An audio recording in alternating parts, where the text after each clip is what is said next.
To imagine the possibility of a conversation without boundaries is to give us the opportunity to interact with the difference, with what is not equal to me. Good day, I'm Tere Quintanilla, Mexican, and mother of a 23-year-old son. I live in Mexico City, the capital of the country. I am an actress and a stage director, passionate about the relationship between art and education. I hope to be able to communicate with you despite the distance, the difference in schedule, and the diversity in cultures. Spanish is my native language, and I have learned English through practice and time. To start this conversation, I would like you to take a pen and a paper and write down the first ideas that come to your mind regarding 4 questions that I'm gonna be sharing with you, okay? So let the first ideas that come to your mind become written words. Don't stop to think. I'll give you just a few seconds to write, okay? So the first question. How would you describe your teaching practice? How would you describe your teaching practice?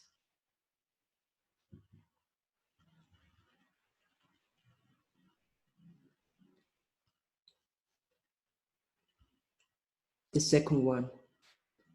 For you, what does a practice of peace means? For you, what does a practice of peace mean?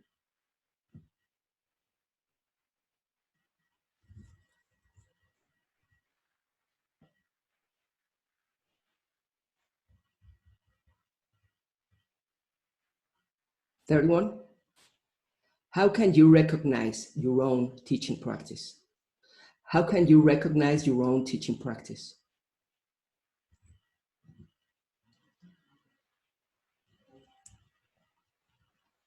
And one more, what is the use of recognizing your own teaching practice?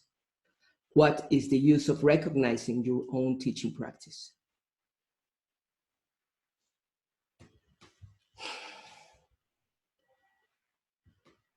Okay, keep the paper handy, and if new ideas arise during the conversation, write them down. Please, always write down your ideas. What we do not write down is lost, is carried away by the wind. The ideas that are written down are the seeds of new possibilities. Writing is key to recognizing and giving value to the ideas that suddenly arise, as well as to generate connections between them and our reality. Well, at this time, I will ask you to exchange your notes with whoever is with you. If you are by yourself, write them on the chat or read them to yourself. Yes, read them to yourself. Just share it for a few seconds.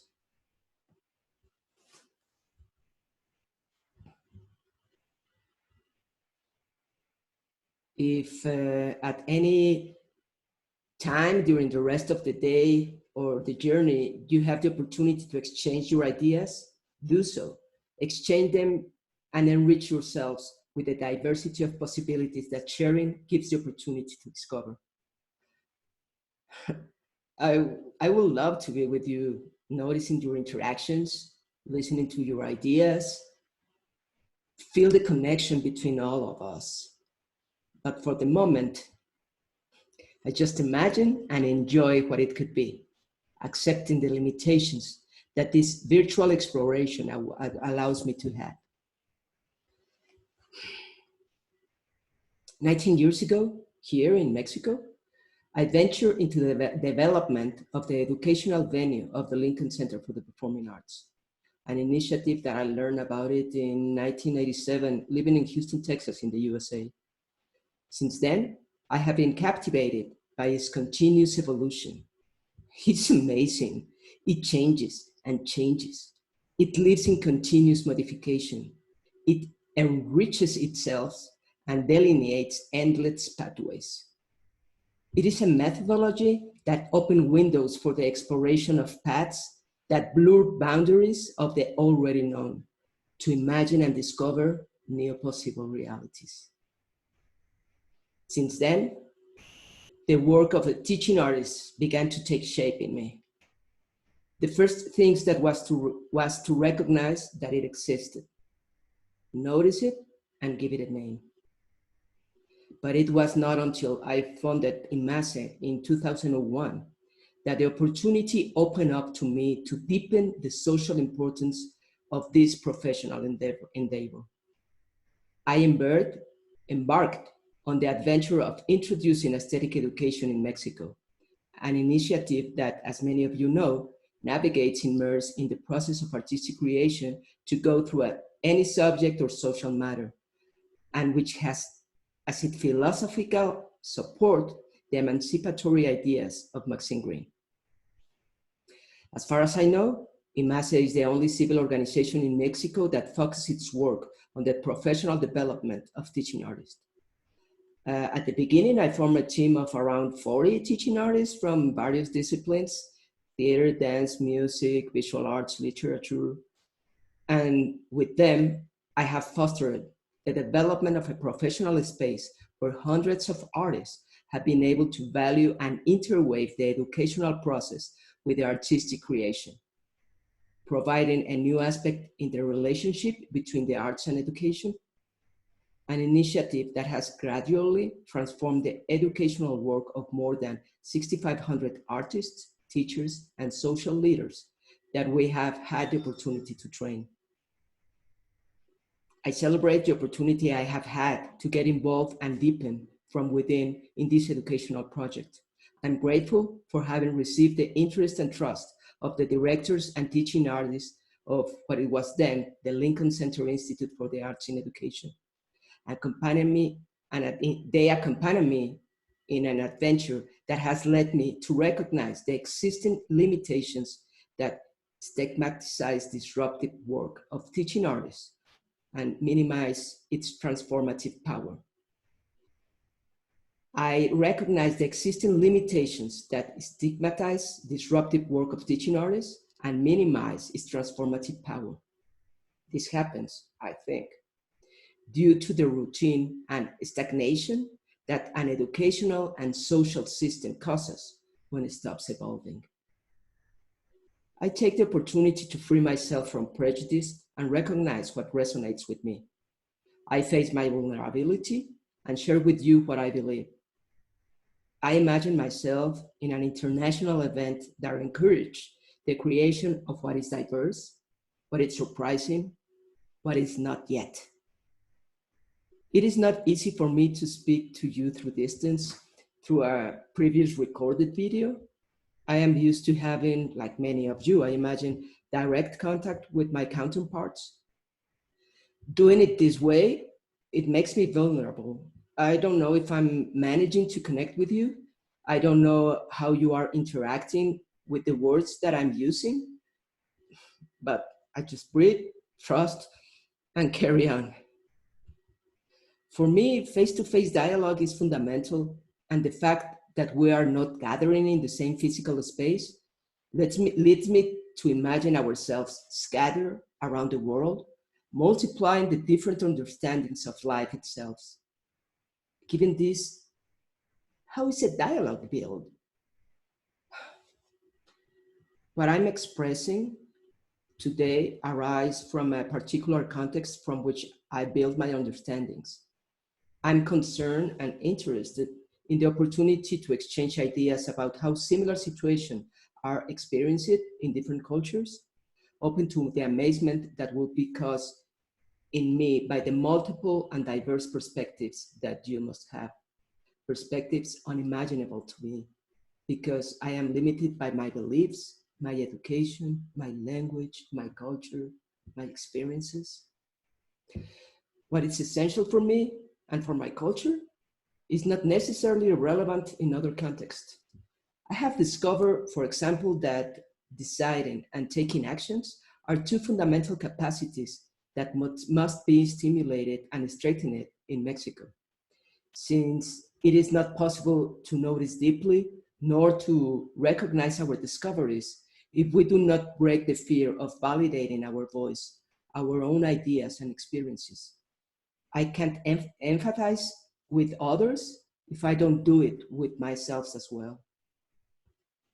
The identification of patterns and the awareness of my own practice allows me to recognize my boundaries so as not to impose my limitations to either my students or my colleagues.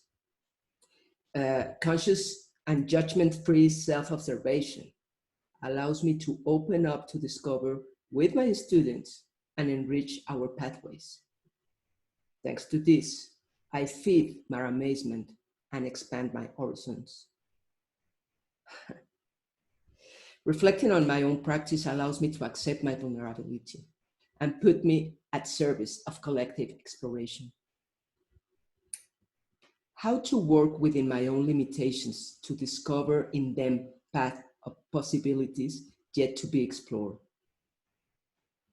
How to work within my own limitations to discover in them paths of possibilities yet to be explored. How can I encourage my students to recognize their own limitations so that they dare to explore them and expand their hidden possibilities? How can I encourage my students to recognize their own limitations so that they dare to explore them and expand their hidden possibilities? The experience of 19 years of this path has led me to recognize that there is an infinite diversity of possibilities to generate environments conducive to a daily process of peace, based on the exercise and respect of human rights. But that these possibilities dilute their impact when they are treated as isolated activities, which generate the enjoyment of an artistic experience, but do not necessarily contribute to the conscious attentions to our own attitudes and behaviors that, as facilitators, members of a group, we have the opportunity to teach them how to do it, to teach our students how to be conscious of their own attitudes and behaviors. I hope you are following me in this conversation. I hope that the different points that I am raising will be woven into a logic that motivates reflection and peaceful and profound interaction. I'm going to introduce into the conversation another question that have triggered this reflection. How to foster creative spaces convenient for learners to provoke inquiries, questions, reflections, and taking decisions, as well as being themselves the facilitators of the experience, recognizing their discoveries and identifying the individual and collective learning within the transformation they are experiencing. A little bit long question, but I invite you to keep writing down the ideas that arise from these questions and the others. I'm going to repeat it, but please write whatever comes to your mind. How to foster creative spaces convenient for learners, for them to provoke inquiries, questions, reflections, and taking decisions, as well as being themselves the facilitators of the experience, recognizing their discoveries, and identifying individual and collective learning within the transformation they are experiencing.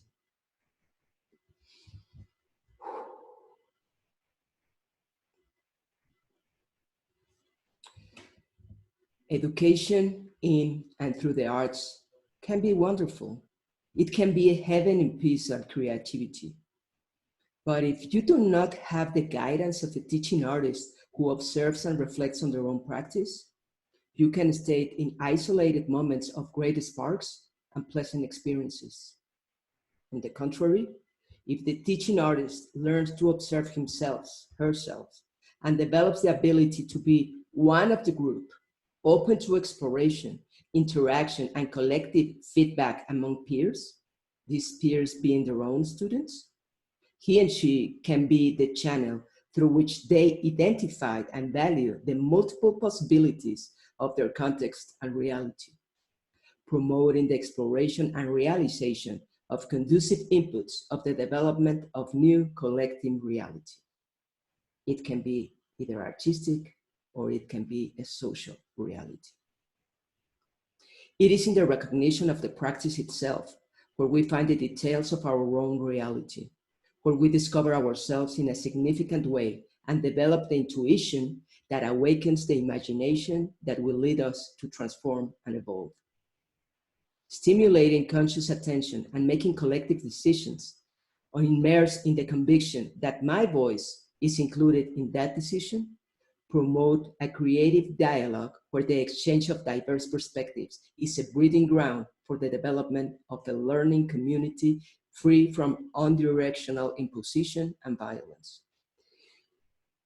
Be aware of your own practice and open ourselves to modifying our attitudes and actions, and learn to provoke that those we are, and learn to provoke that those within our reach manage to do it for themselves. We'll draw a pathway through which other members of the community will be able to travel. Be aware of our own practice and open ourselves to modifying our attitudes and actions, and learn to provoke that those within our reach manage to do it from themselves. Will draw a pathway through which other members of the community will be able to travel. Another question that makes me think about the purpose of this conversation is how to recognize if in my educational practice I introduce tactics sensible with the characteristics and needs of my students, achieving a creative, inclusive environment that reinforces a social interaction free of violence. There it goes again. How to recognize if in my educational practice I introduce tactics sensible with the characteristics and needs of my students, achieving a creative, inclusive environment that reinforces social interaction free of violence. Write down the ideas that come into your mind. Please, always write. I believe that routine prevents discovery, limits possibilities, paralyzes the individuals. I am convinced that the mere fact of being an artist does not provide us with the tools to promote creative, disruptive, emancipatory, and violence-free environments. It is in the awareness of the practice itself from which we can recognize the impact of our teaching. Now, it is not the rejoice and enjoyment of our students that determines whether we are advancing in our purpose. It is rather the clarity on the meaning of each activity that we carry out, in the recognition of the various understandings that originate before the same provocation, in the acceptance that my truth is not necessarily truth for others. It is in the notation, listening, and commitment to others where the adventure of each new planning begins. The metric of our impact begins in the indagatory involvement of our students, in which they recognize their diverse voices, in the openness they have to collectively accept their doubts, concerns, and truths, provoking among them questions without a unique answer, in letting go our authority and let us be carried away by the collective leadership that is fostered. I really find myself in a need to be with you, to know your perception, the ideas, and really create a conversation. But hey, we open ourselves to the awareness of our own practice when we promote self-observation, identifying our way of thinking and feeling, our dynamics when interacting. It is from the freedom to flow in conscious action where perception is sharpened and the wealth of collective experiences give shape. It is from the freedom to flow in conscious action where perception is sharpened and the wealth of collective experiences give us a shape. At this point, I would have liked you to meet in small groups, 4 or 5, to exchange the ideas that came up, the ones you wrote and the one just flew through your imagination. I would have liked you to share among you, to question my approach, and to build collectively your own. From your perspective, from your context, from your reality and experiences. My voice comes from a distant land to exchange realities, concerns, and perspectives with you. It is from joint reflection that we build a climate of exchange and peace. appropriate for the acceptance of what is different as a way of reconciliation with oneself, with our surroundings, as well as with whom we share and build our realities.